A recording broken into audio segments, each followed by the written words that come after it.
Step 1 is to center the clay in a blob like that, in a cone. Okay, step 2 is to open the clay. So when you open the clay, there's dangers of, while you open it, to form a hole to come up in the wall, that the clay is no longer center. So you need to open the clay in such a way that it is center. Okay, so that's step 2. And step 3 is to actually bring that clay wall up. So now that when we're happy with the clay that is all center, okay, how do I tell whether the clay is center? If I put my finger here, I can feel it going round and round very smoothly. Then it's center. So we move on to the step 2 of throwing. Okay, so step 2 is called opening the clay. Okay, so this is also a step that is very important to keep the clay center. Okay, so if you open the clay that is not center, you cannot go on to step 3, which is bringing the clay wall up. Okay, step 2 is opening the clay. Okay, so you require to have a little bit of moist surface, and by opening the clay, pushing your finger in there and then opening it. Okay, so you're required to leave a certain depth at the bottom. After that, okay, so notice how slowly my hands are moving. Okay, if I move too fast, I will take it out of center as well.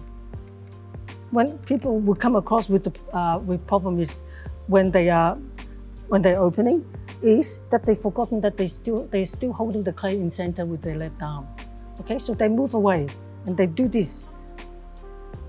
So keep your left arm really, really firm when you open your clay, because one of the problems of opening the clay is that, you know, people start wobbling away. You know, they start holding the clay like this with their hand, then the clay is not still being pushed into the center. So while you open, you push down and you pull out. So that left hand is actually pushing in, and that right hand is actually pulling out. So you control the width of the base that you open. So your left arm is the same as though you're centering. Your right hand is actually borrowing the strength from your left arm. Okay, so your right hand is pushing down into the center, and just notice how hard my thumb is depending on the left arm. Okay, so watch my thumb. I'm actually using the strength that is in my left hand. Okay, so you're actually borrowing the strength from here and here. Okay, so a lot of the time people don't realize that, and once the hands separate, you are using just this tiny muscle trying to open it. Then you have no strength, and then actually the clay is actually pushing you back. It's very important that you keep your hands together. Okay, so I always tell my students that doing pottery is your both hands work as one unit.